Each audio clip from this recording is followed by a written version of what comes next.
Hai semuanya, selamat datang di podcast Teman Duduk. Nah, kali ini kita kedatangan narasumber yang mungkin akan menginspirasi kita semuanya. Siapa lagi kalau bukan Kak Noval Arkan? Bagaimana Kak kabarnya? Alhamdulillah baik banget. Salam kenal semuanya. Mungkin ada yang belum kenal, kenalin ya. Saya Naufal, mahasiswa dari KPI UIN Cyber Syekh Nurjati Cirebon. Ya. Kalau boleh tahu kakaknya nih sekarang umur berapa? Kalau untuk umur tuh nggak tua-tua banget sih, masih di 21. Berarti kakaknya digital banget ya. Sekarang kan lagi zamannya tuh Gen Z yang mungkin kenal dengan e-commerce, mungkin aplikasi yang kayak gitu, mungkin kakaknya tahu. Tahu, alhamdulillahnya apa ya? Saya tuh melek kalau untuk soal digital ya. Alhamdulillah melek dan bisa dibilang saya juga berpatok sama e-commerce gitu kalau belanja-belanja gitu. Mungkin menurut kakaknya sendiri, kenapa sih kayak anak muda sekarang, baik yang mahasiswa atau yang udah kerja itu mudah banget terjebak yang namanya di e-commerce seperti pay later gitu? Pay later ya. Iya sih, saya juga kemarin tuh lihat kalau ada beberapa barang gitu ya. Kalau misalkan saya klik itu tuh ada bayar nanti, itu pay later kan ya. Kalau misalkan tadi ya pertanyaannya apa tuh? Menurut kakaknya tuh kan banyak sekarang yang masih kuliah, masih kerja, baru kerja gitu ya. Itu udah terjebak tuh gimana? Kalau misalkan menurut saya 50-50 sih. Ada yang mungkin memang kebutuhan, ada juga yang memenuhi gengsinya. Tapi dalam tanda kutip tidak mengucilkan ya, bukan berarti ada hal apapun, cuman ya seperti itu gitu. 50-50, ada yang memang kebutuhan, ada juga yang memang untuk memenuhi gengsinya. Berarti itu kayak buat gaya-gayaan. Betul. Aja ya. Kalau menurut saya ya. Jadi mungkin bisa jadi karena nafsu nggak sih Kak itu tuh? Betul banget. Karena anak muda ya, basisnya anak muda itu selalu mementingkan egonya gitu. Kebanyakan ya, bukan keseluruhan, cuman hanya mungkin 80% anak muda tuh selalu seperti itu. Contohnya ya, saya juga pernah ada ego saya kayak saya juga pengen ini nih gitu supaya kelihatan keren gitu kan. Itu kan sama aja ego gitu, gengsi.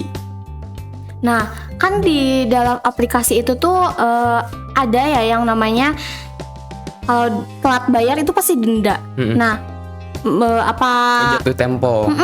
Apa kalau semisal ngeklik tombol setuju tuh, itu kita bisa dianggap kan ikut serta, berarti kan itu kita udah setuju dengan adanya pay later itu. Nah, semisal kita niat mau itu tapi kita telat bayar, itu gimana tuh?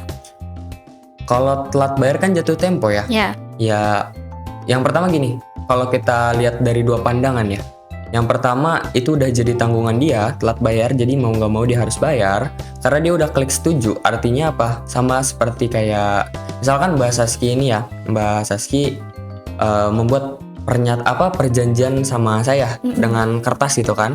Misalkan perjanjiannya kita keluar dari sini harus beli ini gitu kan.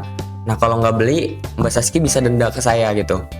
Mbak Saski bisa denda ke saya. Nah, tapi itu tuh dengan persetujuan seperti tanda tangan. Nah, kalau yang di e-commerce ini, klik setuju itu tuh sama dengan tanda tangan tersebut.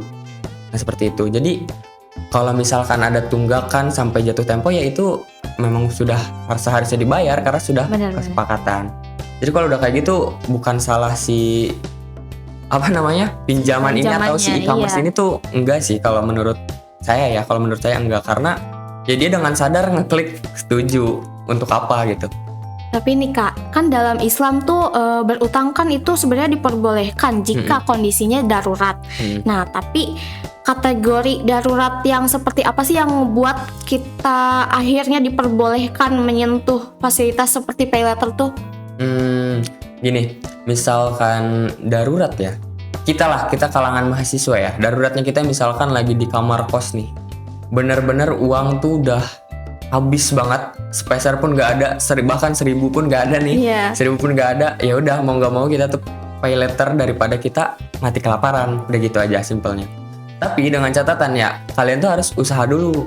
Seperti misalkan apa sih yang bisa menghasilkan uang nih dari kosan ini, atau kita pinjam dulu ke temen deh gitu, atau minta beras dulu nih nanti kita ganti. Itu lebih baik daripada minjem yang berbunga kayak gitu kan, yang bisa jatuh tempo terus kita bayar 2 kali lipat gitu. Berarti maksudnya itu kan kita siap berhutang, tapi kita juga siap harus membayar. Nah, menurut kakaknya nih, bagaimana sih caranya kita sebagai anak muda yang banyak banget godaan diskon apa FOMO gitu ya kan, buat ngikutin mau inilah mau itulah, tapi ujung-ujungnya harus berhutang di pay later.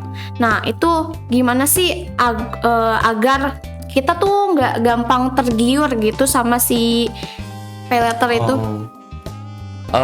Kalau misalkan FOMO ya, kalau FOMO tuh sebenarnya bukan cuman di pay later ini aja, banyak banget kita bisa kaitin kemana aja gitu. Kalau FOMO itu ya caranya sama kayak misalkan FOMO yang Mbak Saski tahu nggak, yang misalkan ada style Korea gitu kan kita bawa ke sini, iya. Terus ada style Arabik kita bawa ke sini, itu kan sama aja FOMO gitu kan. Nah yang FOMO pay later ini ya sama aja, misalkan gini deh, gadget misalkan Apple nih, iPhone gitu kan, iPhone anak muda banyak nih teman-temannya yang pakai iPhone, tapi dia masa enggak pakai iPhone, jadi maksain